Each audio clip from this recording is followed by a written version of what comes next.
رحمن ساعدني يا رحمن اشرح صدري قرآن املأ قلبي قرآن واسق حياتي قرآن صدري قرآن املأ قلبي قرآن واسق حياتي. بسم اللہ الرحمن الرحیم. الحمدللہ رب العالمین. افضل الصلاۃ و اکمل السلام علی سید الانبیاء والمرسلین وعلی آلہ الکرام و اصحابہ العظام اجمعین. ناظرین، نور قرآن کے ساتھ طاہر بخاری ایک مرتبہ پھر آپ کے ساتھ موجود ہے. 17ویں پارے میں سورہ انبیاء اور سورہ حج کے مضامین کا آج ہم جائزہ لیں گے، جس میں بطور خاص یہ ارشاد ہے وَلَقَدْ كَتَبْنَا فِي الزُّبُورِ مِن بَعْدِ الذِّكْرِ أَنَّ الْأَرْضَ يَرِثُهَا عبادی الصالحون ان فی ھذا لبلاغا لقوم عابدین وما ارسلناک الا رحمۃ للعالمین. قدم قدم پہ رحمتیں، نفس نفس پہ برکتیں، جدھر جدھر سے وہ شفیع آسیاں گزر گیا، وہاں ہے رات آج تک جہاں نظر نہیں پڑی، وہیں وہیں سحر ہوئی جہاں جہاں گزر ہوا. حق تعالیٰ کا حسن گنجینہ مخفی تھا، اس نے چاہا کہ میں پہچانا جاؤں، میری صفات کا اظہار ہو. پھر اس غرض سے حضرت آدم تشریف لائے. روئے زمین پر حق تعالیٰ کے نائب کو فرشتوں نے سجدہ کیا. اب حسن کو پہچاننے والا آ پہنچا، بازار ہستی میں بہار آ گئی، ہنگامہ حق و باطل بپا ہوا، ویرانہ کائنات آباد ہوا.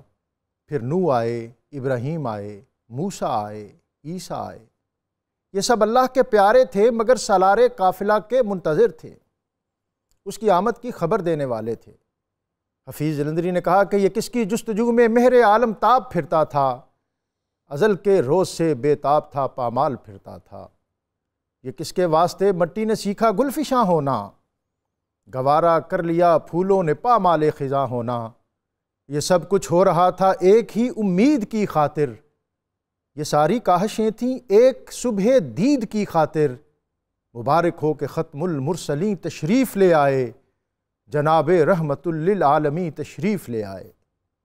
نبی اکرم رسول محتشم صلی اللہ علیہ وسلم کی تشریف آوری اور آپ کا سایہ رحمت ان سارے جہانوں کو اپنے جلو میں لیے ہوئے ہے. آپ کی حیات ظاہری سے پہلے بھی آپ کی رحمت اور آپ کے وجود سعید کی برکتوں سے استفادہ کیا جاتا تھا.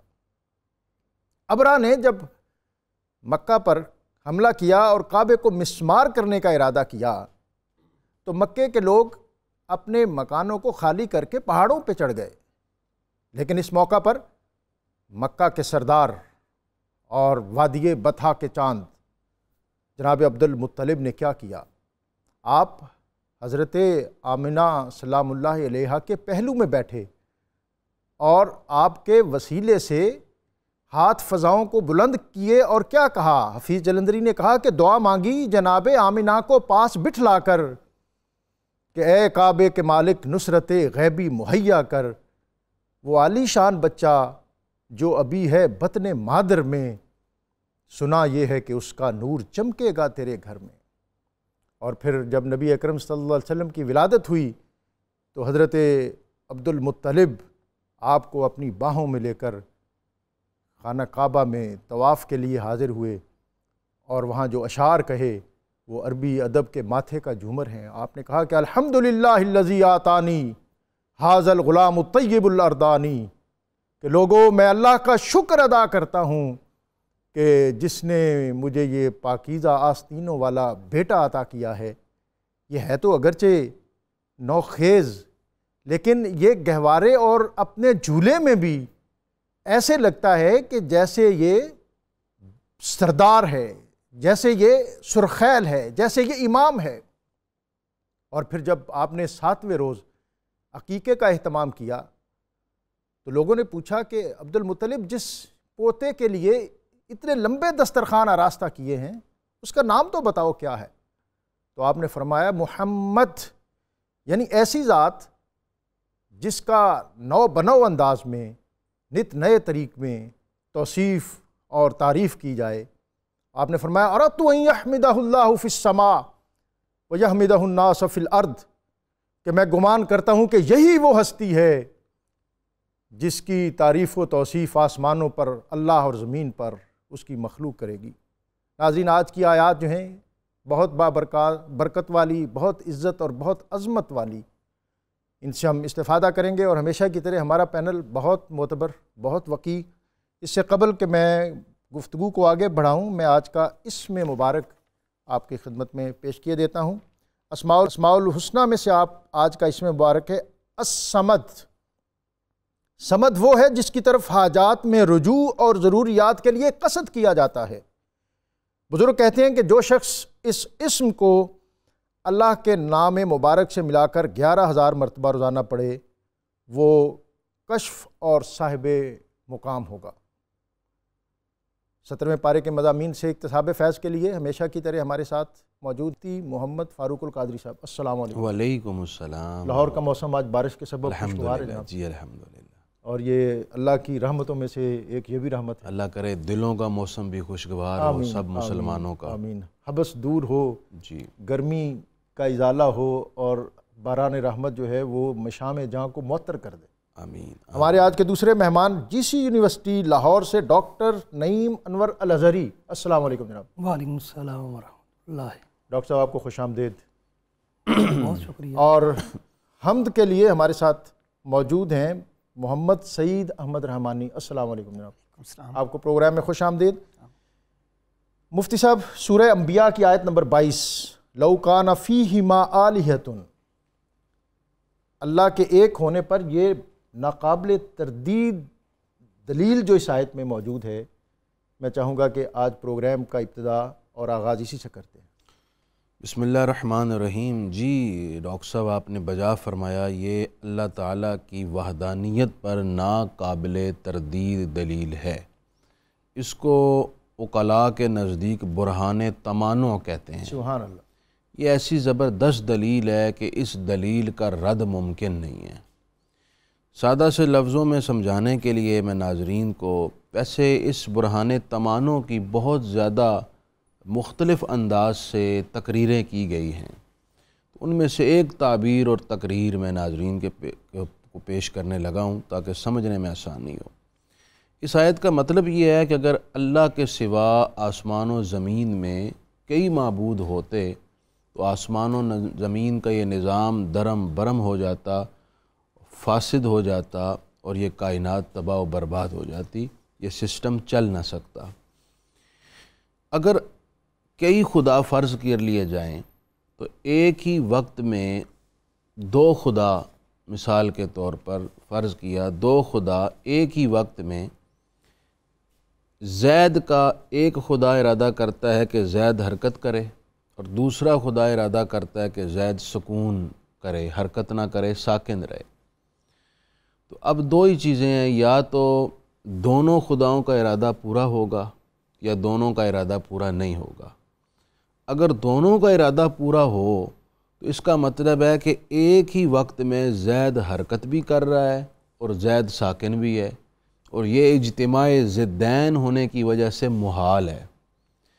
اور اگر ایک وقت میں ایک خدا کا ارادہ پورا ہوا، زید حرکت کر رہا ہے، تو جس کا ارادہ سکون کا تھا اس کا تو ارادہ پورا ہی نہیں ہوا، تو جس نے ارادہ کیا ایک کام کا وہ کام ہی پورا نہیں ہو سکا، تو وہ خدا بھی نہیں ہو سکتا۔ یا جس نے سکون کا ارادہ کیا تھا اس کے مطابق زید ساکن ہے، جس نے حرکت کا ارادہ کیا تھا اس کے مطابق زید حرکت نہیں کر رہا، تو اس کا ارادہ پورا نہیں ہوا، تو یہ پھر خدا ہونے کے قابل مفتی نہیں صاحب رہا۔ سادہ الفاظ میں یوں سمجھ لیں کہ طاقت اور قوت کا سرچشمہ ایک ہی ہونا چاہیے۔ ایک ہی ہونا چاہیے۔ دیکھیں، جس طرح ایک گاڑی کے دو ڈرائیور نہیں ہو سکتا نا، جس طرح ایک ریاست کے دو وزیر اعظم نہیں ہوتے، لیکن ریاست کے اندر تو ریاستیں ہوتی ہیں، اور جہاں ریاست کے اندر ریاست ہو وہ نظام تباہ و برباد ہو جاتا ہے۔ یہی تو فرمایا جا رہا ہے کہ ایک کائنات ہے، اس کا ایک ہی خالق و مالک ہے، اس نے جو سسٹم بنایا ہے اس کے اندر اگر اس کے علاوہ بھی اور خدا ہوتے تو یہ سسٹم تباہ و برباد ہو جاتا ہے۔ ایک اور میں اس کی تقریر یہ کرنا چاہوں گا کہ اس عالم کے خلق کی اور اس کے نظام کی تدبیر کے لیے اگر دو خدا ہوتے تو پھر سوال یہ ہوگا کہ ساری کائنات کی خلق اور تدبیر ایک نے کی ہے یا دونوں نے کی ہے؟ اگر ایک نے کی ہے تو پھر دوسرے کو ماننا عبث اور بیکار ہوگا۔ سبحان اللہ۔ اور اگر یہ کہا جائے کہ نہیں، ان میں سے اکیلا کافی نہیں ہے، دوسرے نے ساتھ مدد کی ہے، تو یہ عالم کا خلق ہوا اور اس کی تدبیر اور سسٹم چلایا جا رہا ہے، تو پھر ایک خدا جو دوسرے کا محتاج ہو گیا، تو جو خود محتاج ہے وہ خدا ہونے کے لائق یعنی نہیں۔ میں اپنا کام تو میں کر لوں اور باقی کے لیے آپ کا تعاون درکار ہے، تو پھر وہ خدا نہیں ہو یا سکتا پھر نا۔ ریکویسٹ کروں کہ جی یہ بات جو ہے یہ آپ کی جورسڈکشن میں ہے، آپ کے دائرہ کار میں ہے، تو آپ اس طرح کر دیں۔ کیونکہ جو خالق ہے وہ کامل قدرت والا ہے، سبحان اللہ، سبحان اللہ، کامل اور زبردست طاقت والا ہے، اور کوئی وہ فعل کام کرنا چاہے اس کے لیے محتاجی نہیں، وہ خدا ہوتا ہے۔ سبحان اللہ۔ ڈاکٹر صاحب، ہر کثرت کسی وحدت کے ماتحت ہوتی ہے۔ جس طرح دیکھیں چند کانسٹیبل ہوتے ہیں، ان کے اوپر ایک ہیڈ کانسٹیبل ہوتا ہے، چند ہیڈ کانسٹیبل ہوتے ہیں، ان کے اوپر ایک سب انسپیکٹر ہوتا ہے، چند سب انسپیکٹر ہوتے ہیں، ان کے اوپر ایک انسپیکٹر ہوتا ہے، اور چند انسپیکٹر ہوتے ہیں، ان کے اوپر ایک ڈی ایس پی ہوتا ہے، اور چند ڈی ایس پی ہوں تو ان کے اوپر ایک ایس پی ہوتا ہے، اور چند ایس پی ہوں تو ان کے اوپر ایک ڈی آئی جی ہوتا ہے، چند ڈی آئی جی ہوں تو ان کے اوپر ایک آئی جی ہوتا ہے۔ کثرت کے اوپر ہینڈل کرنے کے لیے وحدت ہوتی ہے، اور جس طرح چند وزراء کے اوپر ایک وزیر اعلیٰ ہے، چند وزرائے اعلیٰ کے اوپر ایک وزیر اعظم ہے، اسی طرح ساری کائنات میں جو سسٹم چل رہا ہے وہ ایک وحدت کے تابع ہے، اور اگر وحدت کے تابع نہ ہوں تو جس طرح دو وزیر اعظم بیک وقت ایک سلطنت میں ہوں تو سسٹم نہیں چل سکتا، اسی طرح ایک کائنات میں، اتنی بڑی کائنات میں ایک خدا کے علاوہ اور بھی خدا ہوں تو اس کائنات کا سسٹم نہیں چل سکتا۔ یہ اتنی سادہ اور بہترین دلیل تھی جس کو ایک عام سادہ عقل والا انسان بھی سمجھ سکتا ہے۔ رحمن ساعدنی یا رحمن اشرح صدری قرآن املأ قلبی قرآن واسق حیاتی قرآن۔ رحمن ساعدنی یا رحمن اشرح صدری قرآن املأ قلبی قرآن واسق حیاتی قرآن۔ آپ اس آیت کے حوالے سے میں چاہوں گا آپ بھی کچھ رہنمائی فرمائیں۔ جی بسم اللہ الرحمن الرحیم۔ ڈاکٹر صاحب، یہ آیہ کریمہ حقیقت میں دعوت انبیاء علیہ السلام، جتنے بھی نبی اور رسول آئے، انہوں نے اپنی دعوت کا مرکزی نقطہ توحید کو رکھا ہے، اور توحید کا یہ جو تصور اس آیہ کریمہ میں جو بیان کیا گیا ہے، یہ ہر زمانے کے عقل مند اور دانش رکھنے والے ان لوگوں کو بطور خاص قرآن کی یہ آیہ کریمہ اپنی طرف متوجہ کرتی ہے، اور اس میں تصور ان کو عقل کے سطح پر یہ دیا جا رہا ہے کہ کائنات بالا کو تم نظر اٹھا کر دیکھو، اس کی ایک ایک چیز تمہیں وحدت کے جلووں سے معمور نظر آئے گی۔ اگر تم مثلا سورج کو دیکھتے ہو تو سورج بھی اللہ کی وحدت پر جو دلیل کے طور پر تمہارے سامنے طلوع اور غروب ہو رہا ہے، اور اگر چاند پر جو تمہاری نگاہ پڑتی ہے اور چاند کا جو ظہور ہے وہ بھی وحدت کے جلووں کے ساتھ ہے، کہ اگر یہاں پر وحدت نہ ہوتی تو چاند کا نظام جو ہے یہ بھی ظاہر ہونے کا مختلف ہو جاتا، سورج کا مختلف ہو جاتا۔ اسی طرح یہ آسماں ہمارے اوپر جو قائم ہے، اس کی جو ہے اس کا قائم ہونا بھی اللہ کی وحدت کی نشانی کے طور پر ہے۔ بارش کا برسنا یہ اللہ کی وحدت کی نشانی ہے۔ تو کائنات کے جس انداز سے بھی ہم دیکھتے ہیں، جس رخ پر بھی دیکھتے ہیں، تو بالائی کائنات ہمیں وحدت کے جلووں سے معمور نظر آتی ہے۔ اوپر دیکھتا ہوا انسان جب اسفل کائنات کی طرف آتا ہے، زمین کے اندر نگاہ دوڑاتا ہے، تو یہاں کا ذرہ ذرہ بھی وحدت کے جلووں کی نشاندہی کرتا ہے۔ تو جس کو انبیاء علیہ السلام نے عقیدہ توحید کے طور پر، ایمان باللہ کے طور پر جو ہے پیش کیا، اس کو قرآن نے بڑے خوبصورت الفاظ میں اس وحدت کو لافاصدہ کے الفاظ سے بیان کر دیا کہ توحید کی سب سے بڑی دلیل یہ ہے کہ کائنات بالا کو دیکھو، کائنات زریں کو دیکھو، اگر اس میں وحدت اور توحید نہ ہوتی تو یہ نہ بالا کائنات قائم رہ سکتی نہ اسفل کائنات قائم رہتی۔ تو گویا اس کی کائنات کی ایک ایک چیز تمہیں اللہ کی توحید کی طرف اور ایمان باللہ کی طرف دعوت دے رہی۔ سبحان اللہ، سبحان اللہ۔ میں مفتی صاحب چاہوں گا کہ جو سورہ انبیاء کی آیت 78 اور 79 ہے جی، وَدَاؤُدَ وَسُلَيْمَانَ، جس میں حضرت داؤد علیہ السلام اور حضرت سلیمان علیہ السلام ان کی حکمتوں برے فیصلے اور ان کا جو دائرہ کار اور دائرہ اثر ہے یہ آج کے ہمارے موضوعات میں سے بڑا اہم ہے، اس پر بھی کوئی روشنی ڈالیے گا۔ جی، اس آیت مقدسہ میں حضرت داؤد علیہ السلام اور حضرت سلیمان علیہ السلام کے ایک فیصلے کا ذکر ہے، اور ان انبیاء کی شان و عظمت اور ان کی خصوصیات اور دنیا میں جو اللہ تعالیٰ نے ان کو وجاہت اور بطور خاص تصرف عطا فرمایا تھا، اس کے جلووں کا اور مظاہر کا یہاں پر ذکر کیا گیا ہے۔ سب سے پہلے تو ایک معاملہ تھا جس میں فیصلہ کرنا تھا، حضرت داؤد علیہ السلام نے ایک فیصلہ کیا، اس کا ذکر ہے کہ ایک شخص کی بکریاں اور ایک کھیت میں گھس گئیں اور جا کر وہاں سے کھیتی سے اب بہت بڑا حصہ کھا گئیں۔ بکریوں کا مالک ساتھ نہیں تھا۔ کھیت کے مالک نے مقدمہ پیش کیا حضرت داؤد علیہ السلام کی خدمت میں کہ علی جا، بکریاں آئیں، میری کھیتی کھا گئیں، میرا کیا قصور ہے، مجھے انصاف دلایا جائے۔ تو آپ نے یہ فیصلہ فرمایا کہ یہ جو بکریاں ہیں ان سب کی قیمت اتنی ہی ہے جتنی تمہارا کھیتی کا نقصان ہوا ہے، تو یہ بکریاں تمہیں دے دی جائیں۔ تو بکریاں آپ نے اس کو دینے کا فیصلہ کر دیا۔ یہی فیصلہ، اس کا سارا فیصلہ جو داؤد نے کیا، داؤد علیہ السلام نے کیا، حضرت سلیمان علیہ السلام تک کسی نے پہنچایا۔ یہ ایک ہی وقت میں دونوں پیغمبر تھے؟ جی، حضرت سلیمان علیہ السلام اس وقت آپ کی عمر تھی 11 سال، وقت ایک ہی تھا۔ سلیمان علیہ السلام داؤد علیہ السلام کے لخت جگر صاحبزادے ہیں۔ تو آپ کی خدمت میں کسی نے یہ بیان کیا تو جناب حضرت سلیمان علیہ السلام نے 11 سال کی عمر میں جو فیصلہ فرمایا، جس کو خود حضرت داؤد علیہ السلام نے بڑا پسند فرمایا۔ آپ نے فرمایا کہ یوں کیا جائے کہ تم نے جو اس کا نقصان کیا ہے تم اس کھیتی کو دوبارہ کاشت کرو، بکریاں اس وقت تک کھیتی کے مالک کے پاس رہیں گی، وہ اس کے دودھ وغیرہ سے استفادہ کرے گا، جب یہ دوبارہ کھیتی کاشت ہو کر پہلے والی حیثیت تک پہنچ جائے گی تمہاری بکریاں تمہیں واپس کر دی جائیں گی اور وہ جو کھیتی ہے اس مالک کے سپرد ہو جائے گی۔ یہ امام مجاہد رحمۃ اللہ علیہ اس کی تفسیر میں فرماتے ہیں کہ حضرت داؤد علیہ السلام نے جو فیصلہ کیا تھا وہ اس مسئلے کا حکم شرعی تھا، اور جو حضرت سلیمان علیہ السلام نے فیصلہ فرمایا تھا وہ صلح کی ایک صورت تھی جس کو حضرت داؤد علیہ السلام نے پسند کیا، اور یہ فیصلہ تھا ان کی شریعت کے مطابق۔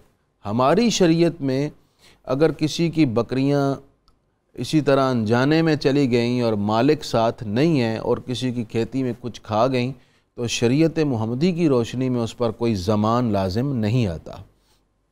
اب اس آیت کا ترجمہ ہم ذرا پڑھتے ہیں۔ وَدَاؤُدَ وَسُلَيْمَانَ، اور داؤد اور سلیمان کو یاد کیجئے، اذ یحکمان فی الحرث، جب وہ ایک کھیت کا فیصلہ کر رہے تھے، اذ نفشت فیہ غنم القوم، جب کچھ لوگوں کی بکریوں نے رات میں اس کھیت میں چر لیا تھا، وَكُنَّا لِحُكْمِهِمْ شَاهِدِينَ، اور ہم ان کے فیصلے کو دیکھ رہے تھے۔ سبحان اللہ۔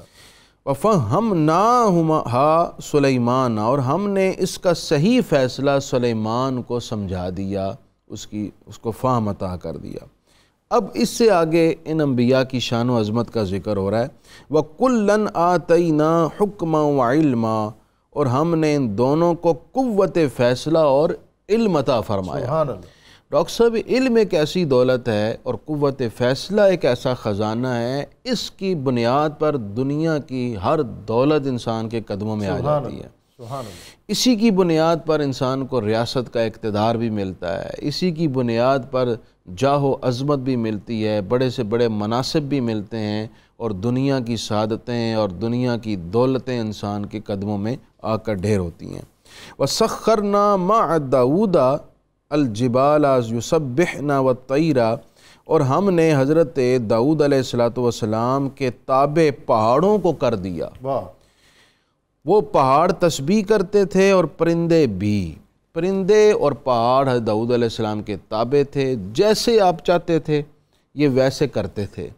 آپ جب تسبیح کرتے تو پہاڑ اور پرند اور چرند یہ سارے مل کر آپ کی تسبیح کے ساتھ تسبیح کیا کرتے تھے، اور آپ کی حسن سعود کا اور لحن داؤدی کا تو دنیا میں آج تک مثال پیش کی جاتی ہے۔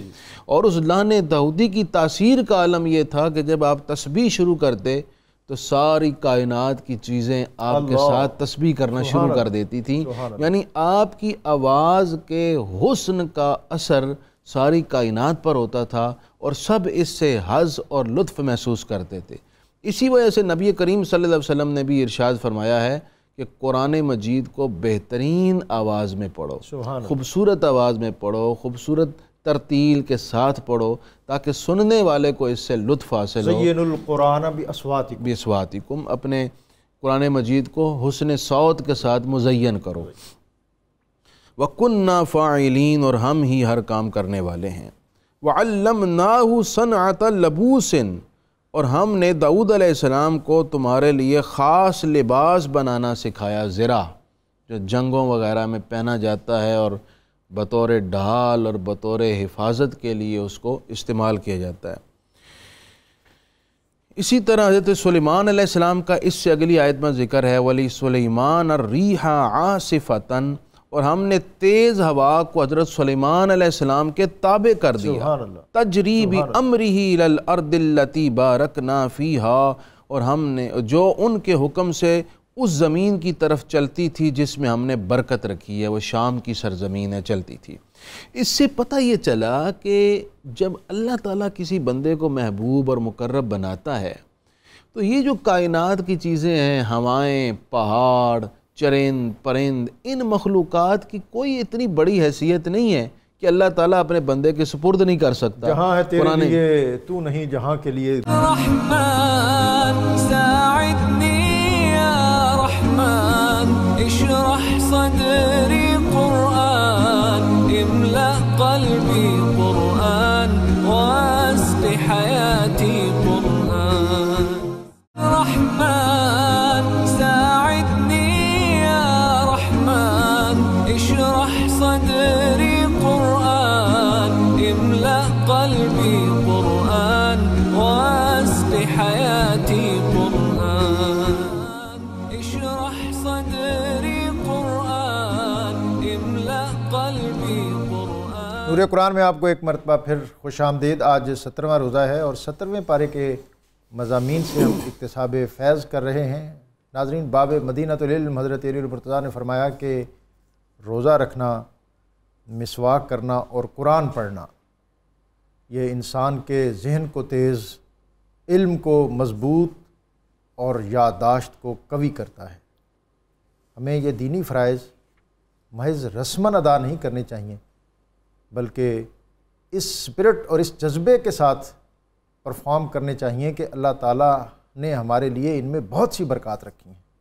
آج ہم 17ویں پارے کے مضامین اور اس میں بیان کردہ احکام جو ہیں ان سے اکتساب فیض کر رہے ہیں۔ بریک پہ جانے سے قبل مفتی محمد فاروق القادری صاحب حضرت داؤد علیہ السلام اور حضرت سلیمان علیہ السلام کے امور اور اللہ تعالیٰ نے ان کو جو سطوت اور جو حکومت عطا کی تھی اس پر بات کر رہے تھے۔ میں چاہوں گا کہ ہم اپنے دوسرے مہمان ڈاکٹر نعیم صاحب سے بھی پوچھوں کہ آپ بھی اس پر ہمیں کچھ رہنمائی عطا کریں۔ ڈاکٹر صاحب، یہ آیہ کریمہ سورہ انبیاء کی حضرت سلیمان علیہ السلام اور حضرت داؤد علیہ السلام کے ایک فیصلے کے حوالے سے ہمیں نور قرآن سے اور قرآن کی ہدایت سے ہمیں اس عملی زندگی کے اندر رہنمائی فراہم کرتی ہے کہ آج ہمارے فیصلے ہر سطح پر، چاہے وہ عدالتوں کے ہوں یا دفاتر کی سطح کے ہوں یا ہماری عملی زندگی کا کوئی بھی گوشہ ہو، ہمارے فیصلوں کی دو بنیادیں ہونی چاہیے۔ وہ فیصلہ عادلانہ بھی ہو اور حکیمانہ بھی ہو۔ سبحان اللہ۔ حضرت داؤد علیہ السلام کے پاس وہ جب فیصلہ آیا تو اس کے اندر ایک جھلک ہمیں جو آپ نے فیصلہ فرمایا وہ عادلانہ تھا، اور یقیناً اس کے بعد حضرت سلیمان علیہ السلام کے پاس اگرچہ آپ کی عمر اس وقت 11 سال تھی، تو انہوں نے بعض روایات میں خود اس حوالے سے عرض کی کہ میں اگر اس حوالے سے اپنی رائے دوں، تو آپ نے اس کی حوصلہ افزائی بھی فرمائی، اور ساتھ ہی ہمیں اس سے یہ بات بھی سمجھ میں آتی ہے کہ انبیاء علیہ السلام اور عظیم شخصیات وہ اپنے ہر دور کے اندر عظیم ہوتے ہیں۔ سبحان اللہ۔ اور اپنے بچپن کے اندر انہوں نے انتہائی ادب کے ساتھ عرض کی کہ میری اس معاملے میں رائے یہ ہے، تو آپ نے وہ رائے آپ اپنے والد گرامی کے سامنے رکھی، دونوں پیغمبر تھے، تو آپ نے اس کی حوصلہ افزائی بھی فرمائی۔ تو وہ اس کی تفصیلات مفتی صاحب بیان کر چکے۔ ہم اس میں سے آج اخذ یہ کر سکتے ہیں کہ ہم جو بھی فیصلہ کریں وہ عدل پر مبنی ہونا چاہیے، اور اگر عدل معاشرے میں ہر سطح پر قائم ہو جائے، ہماری انفرادی زندگی، اجتماعی زندگی، عدالتی زندگی، دفتری زندگی، کاروباری زندگی، حتیٰ کہ ہر جگہ پر اگر عدل جو ہے وہ بپا ہوتا ہوا نظر آئے گا، تو اس معاشرے میں بہت سارے خون خرابے اور بہت ساری برائیاں، فسادات یہ مٹتے ہوئے نظر آئیں۔ یہ ڈاکٹر صاحب بہت زبردست صاحب نے بات کی کہ جب جو عدل اجتماعی ہے اور جو ہمارا عدالتی عدل ہے، اگر اس میں استحکام ہے تو ہماری سوسائٹی مضبوط اور مستحکم ہے۔ جنگ عظیم میں جب لندن جو ہے یہ تباہ و برباد ہو رہا تھا جرمن کے ہاتھوں، تو مقامی سوسائٹی کے لوگ چرچل کے پاس آئے اور اپنی فکر مندی کا اظہار کیا۔ تو اس نے ان سے سوال کیا، اس نے کہا کہ کیا تمہاری عدالتیں ٹھیک کام کر رہی ہیں؟ لوگوں نے کہا جی ٹھیک کام کر رہی ہیں۔ اس نے کیا تمہارے تعلیمی ادارے تمہارے بچوں کو تعلیم درست دے رہے ہیں؟ انہوں نے کہا جی درست سمت پہ ہماری تعلیم جا رہی ہے۔ تیسرا اس نے پوچھا کہ کیا تمہارا کلچر جو ہے اس میں رمق اور زندگی کی چمک باقی ہے؟ تو لوگوں نے کہا کہ جی بالکل اسی طرح ہے۔ تو اس چرچل نے کہا کہ پھر تم آرام سے اپنی زندگی کے کام کرو، تمہیں دنیا کی کوئی قوم زیر نہیں کر سکتی۔ اور آپ دیکھیں کہ نتائج جو توقع کچھ ہو رہی تھی اور کچھ کے کچھ ہو گئے۔ اور حضرت علی المرتضیٰ نے آپ کا جو بڑا معروف قول ہے کہ دنیا کے اندر کوئی سوسائٹی جو ہے وہ کفر کے ساتھ تو سروائیو کر سکتی ہے لیکن ظلم کے ساتھ نہیں کر سکتی۔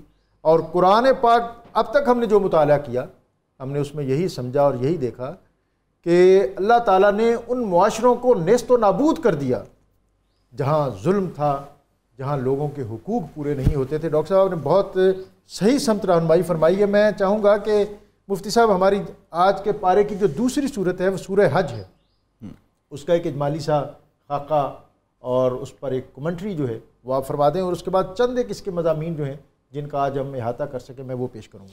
جی، سورہ حج قرآن مجید کی سورہ 17ویں پارے کی صورت ہے۔ اس کا نام حج اس لیے ہے کہ اس میں لفظ حج آیا ہے، اور حضرت ابراہیم علیہ السلام نے جو لوگوں کو حج کی طرف بلایا تھا اس کا تذکرہ اذن فی الناس بالحج۔ اور مفتی صاحب یہ اس وقت تو ویرانہ تھا اور کہا کہ لوگوں کو بلاؤ، ہاں یہ بھی اللہ تعالیٰ عزیز آرین، وہاں تو بنجر بستی تھی اور وہ 3 نفوس تھے، حضرت ابراہیم، ان کے بیٹے حضرت اسماعیل اور ان کی والدہ ہاجرہ، اور یہ بے آب و گیا بستی تھی، نہ بندہ نہ بندے کی ذات۔ حدیث پاک میں ہے کہ جب حضرت ابراہیم علیہ السلام نے یہ اعلان حکم الہی کے مطابق کیا ایک پہاڑی پر کھڑے ہو کر، تو آپ کی یہ آواز اس وقت روئے زمین کے تمام لوگوں تک بھی پہنچی، حتیٰ کہ جو روحیں عالم ارواح میں تھیں ان تک بھی پہنچی، جو قیامت تک آئیں گی، جو قیامت تک آئیں گی۔ تو اور دوسری بات یہ کہ یہ آواز سن کر جس نے لبیک کہا تھا روحوں میں سے، قیامت تک وہ روحیں آئیں گی تو جس نے لبیک کہا وہی حج کی سعادت حاصل کرے گا، اور جتنی دفعہ کہا یہ بھی جتنی دفعہ کہا وہ حج کی سعادت حاصل کرے گا۔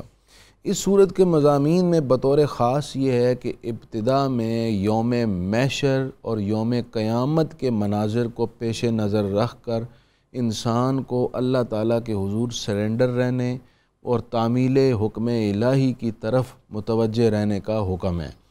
اس کے بعد اس صورت میں اللہ تعالیٰ نے اپنی وحدانیت پر دلائل قائم کیے، حضرت ابراہیم علیہ السلام کا تذکرہ ہوا اور کس طرح انہوں نے حج کی طرف لوگوں کو بلایا، اور اسی طرح مرنے کے بعد اٹھنے کے اوپر جو شکوک و شبہات قائم کیے جاتے تھے، پہلے ہم بات کر چکے ہیں، جس وہ اس صورت میں بھی اللہ تعالیٰ نے فرمائے ہیں۔ رحمن ساعدنی یا رحمن اشرح صدری قرآن املأ قلبی قرآن واسق حیاتی قرآن رحمن ساعدنی یا رحمن اشرح صدری قرآن املأ قلبی قرآن واسق حیاتی قرآن۔ حضرت علی مرتضیٰ اور حضرت عمر فاروق رضی اللہ تعالیٰ عنہ قرآن فہمی کے اعتبار سے اللہ تعالیٰ نے ان کو جو ملکہ عطا کیا تھا وہ ہمارے لیے روشنی کا مینار ہے۔ حضرت عمر فاروق جب ایک خاص ارادے سے نبی اکرم صلی اللہ علیہ وسلم کی طرف مکہ کی وادی میں جا رہے تھے، تو ان کا راستے میں گزر اپنی بہن کے گھر کی طرف ہوا، تو آپ نے دیکھا کہ وہ قرآن پڑھ رہی ہیں، تو غصے سے انہوں نے قرآن کے ان صفحات کو بہن سے چھین کے ضائع کرنے کی کوشش کی۔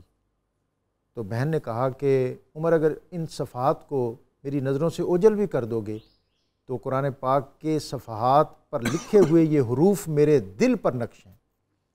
جو میں بات کرنا چاہتا ہوں وہ یہ ہے کہ حضرت عمر نے بہن سے کہا کہ تو بڑی کند ذہن تھی، تجھے یہ اتنی لمبی لمبی آیتیں اور صورتیں کس طرح یاد ہونے لگیں؟ تو حضرت عمر نے جو بات کی وہ میرے اور آپ کے لیے روشنی کے بہت سے پہلو رکھتی ہے۔ حضرت عمر کی بہن نے کہا کہ بھائی میرے رسول نے جب سے یہ فرمایا ہے کہ لوگوں روزہ رکھا کرو اور قرآن پڑھا کرو، اس سے تمہاری بصیرت روشن اور ذہن تیز ہوگا، تو اس کے بعد سے قرآن پاک کی طویل صورتیں ہمارے ذہنوں میں اور دلوں میں محفوظ ہو جاتی ہیں۔ تو ناظرین، قرآن پاک کو پڑھنا جو ہے یہ ایک تو اس کا درجہ عبادت کا ہے، دوسرا اس سے آپ کا حافظہ تیز ہوتا ہے، آپ کا دل روشن ہوتا ہے، آپ کا ذہن تیز ہوتا ہے اور اس کی استعداد اور کیپیسٹی بڑھتی ہے۔ ڈاکٹر صاحب، پروگرام کا آخری حصہ ہے اور آخری جو ہمارا سوال میں چاہوں گا اس پر ضرور آپ سے کوئی کمنٹ لوں، جو آیت نمبر 37 اس میں اخلاص کی برکات ہیں، لن ینال اللہ لحومها ولا دماؤها ولکن ینالہ التقوی منکم۔ بہت مختصر آپ اس پر کمنٹ فرما دیں۔ ڈاکٹر صاحب، یہ اسلامی عبادات، ان کا مغز، ان کی روح وہ اخلاص ہے، اور ارکان اسلام کو اگر ہم جو لیں، اس میں نماز، روزہ، حج، زکوٰۃ، اور اس حوالے سے جو قرآن حکیم میں بھی اللہ رب العزت نے قربانی کے حوالے سے ارشاد فرمایا کہ جب تم اپنے جانور جو ہے ذبح کرتے ہو، ان کے جو ہے لحوم اور ان کے دماء یعنی گوشت ان کا اور ان کا خون، یہ اللہ کو نہیں پہنچتا، ولیکن ینال التقوی منکم، اس میں جو تم قربانی کرتے وقت جو تمہارے دل کے اندر اخلاص ہوتا ہے، یہ اللہ کی بارگاہ میں جا کر مقبول ہوتا ہے۔ سبحان اللہ۔ تو ہمیں یہ آیہ کریمہ یہ درس حیات دیتی ہے کہ ہم تمام تر عبادات، ارکان اسلام ہوں، عقائد ہوں، تعلیمات اسلام ہوں، ہر پہلو کے اندر ہم اخلاص کو جو ہے پیش نظر رکھیں، اور مثلا عبادت میں، نماز میں اخلاص کی بہترین صورت جس کو ہم خشوع و خضوع سے بھی تعبیر کرتے ہیں، اور رسول اللہ صلی اللہ علیہ وسلم نے فرمایا کہ انت عبد اللہ کأنک تراہ فإن لم تکن تراہ فإنہ یراک۔ مفتی صاحب، یہ کیفیت کس طرح پیدا ہو؟ یہ کہنا تو آسان ہے فإن لم تکن تراہ فإنہ یراک، لیکن یہ کیفیت حاصل کس طرح ہو کہ تم اللہ کی عبادت اس طرح کرو جس طرح وہ تجھے دیکھ رہا ہے، اور اگر تم اس مقام پر نہیں ہو، پہلا یہ ہے کہ تم عبادت اس طرح کرو جیسے تم اس کو دیکھ رہے ہو، اور اگر یہ کیفیت نہیں ہے تو پھر یہ کیفیت پیدا کرو کہ وہ تجھے دیکھ رہا ہے، یعنی یا مقام میں مشاہدہ اور یا دوسری کیفیت جو ہے آپ اس میں۔ جی، اس کا جواب آپ نے خود ہی دے دیا ہے۔ اخلاص کو پیدا کرنے کی صورت یہ ہے کہ آپ اپنے دل و دماغ میں اس تصور کو ہمیشہ تازہ رکھیں کہ میرا رب مجھے دیکھ رہا ہے، یہ وہ کیفیت ہے، وہ تصور ہے جو آپ کے اعمال میں اخلاص پیدا کرتا ہے۔ ڈاکٹر صاحب دوسرا تصور یہ رکھے کہ اخلاص کی ضد ہے ریا۔ اخلاص نہیں ہوگا تو بندہ ریاکار ہوگا، اور ریاکار کو جہنم کا وہ جو لفظ میں کلاب کہا گیا ہے، میں نہیں وہ الفاظ ادا کرنا چاہ رہا، تو ریاکار کیا ہے؟ دراصل نفاق کی ایک علامت ہے، اور ریاکار کا کوئی عمل اس کو نہ ذہنی تسکین دیتا ہے، نہ قلبی تسکین دیتا ہے، نہ اس کے وجود کے اندر کوئی اطمینان پیدا کرتا ہے۔ تو اخلاص ہی دراصل قبولیت کی بھی، سکون کی بھی، اطمینان کی بھی اور بہترین زندگی کی بھی کنجی ہے، روح ہے۔ تو اخلاص کی ضد جو ہے وہ ریا۔ اچھا ایک بس میں اور جملہ عرض کر دوں کہ اخلاص کیسے پیدا ہو سکتا ہے۔ اخلاص اس طرح بھی پیدا ہو سکتا ہے کہ آپ یہ تصور رکھیں کہ میرا رب قیامت کے دن میرے منہ پہ مور لگا دے گا، جیسا کہ سورہ یاسین شریف میں ہے، اور میرے اعضاء اللہ کے حضور میرے عملوں سے متعلق گواہی پیش کریں گے۔ بس یہ رکھیں ذہن میں کہ اس وقت جب میرے جسم کا ذرہ ذرہ اور میرے اعمال خود بول کر میرے بارے میں گواہی دیں گے تو میری کیا حالت ہوگی۔ بہت شکریہ مفتی صاحب، ڈاکٹر صاحب آپ کا۔ ناظرین، اخلاص جو ہے یہ عبادت کی جان ہے، اور اسی کی تاکید بھی کی گئی ہے، اور جو عبادت جس اسپرٹ کے ساتھ درکار ہے وہ اس کے اندر بھی بنیادی ایلیمنٹ جو ہے وہ اخلاص ہے۔ اور صوفیہ ہمارے جو تھے وہ عبادت کو اس سطح پہ کرتے تھے کہ یا وہ مقام مشاہدہ پہ ہوتے تھے، اور یا وہ مقام مراقبت پہ ہوتے تھے، یا وہ اس کو دیکھ رہے ہوتے تھے، اور یا ان کا خیال ہوتا تھا کہ وہ ان کو دیکھ رہا ہے۔ حضرت بایزید بستانی کے پاس ایک شخص حاضر ہوا، اس نے کہا کہ حضرت اپنے کرتے کا مجھے ایک ٹکڑا عطا کر دیں تاکہ میں اس سے فیض حاصل کر سکوں۔ آپ نے فرمایا کہ میرے قمیض کے ٹکڑے کی بجائے اگر تم میری کھال بھی لے لو تو پھر بھی تم وہ نتائج حاصل نہیں کر سکتے، اس لیے کہ بایزید والا اخلاص جب تک تم پیدا نہیں کرو گے اس وقت تک تم اس منزل تک نہیں پہنچ سکو گے۔ ناظرین، آج کی ٹرانسمیشن کا اختتام پر میں بطور خاص اللہ رب العزت کی بارگاہ میں یہ دعا کروں گا کہ اللہ ہمیں اخلاص کی نعمت سے مالا مال کرے۔ اور آج کا قرآنی وظیفہ رب اشرح لی صدری ویسر لی امری واحلل عقدۃ من لسانی یفقہوا قولی۔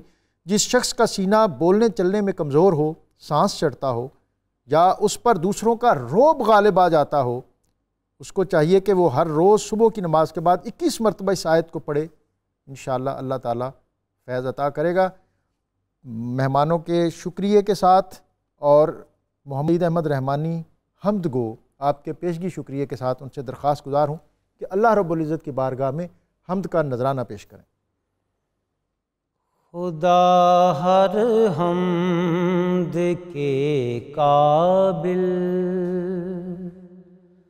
خدا لائق عبادت کے، خدا ہر حمد کے قابل، خدا لائق عبادت کے، خزانے سب کو ملتے ہیں، خدا کی دست قدرت سے، خدا ہر حمد کے قابل، خدا کے نام کی تسبیح کریں سب جن و انسان بھی، خدا کے نام کی تسبیح کریں سب جن و انسان بھی، ملائک بھی سناتے ہیں ترانے اس کی عظمت کے، خدا ہر حمد کے قابل، وہ ہر ذرے میں پنہاں ہے، ستاروں میں بھی روشن ہے، وہ ہر ذرے میں پنہاں ہے، ستاروں میں بھی روشن ہے، پجاری چاند اور سورج بھی ہیں بس اس کی مدحت کے، خدا ہر حمد کے قابل، نظر وہ آ نہیں سکتا مگر محسوس ہوتا ہے، نظر وہ آ نہیں سکتا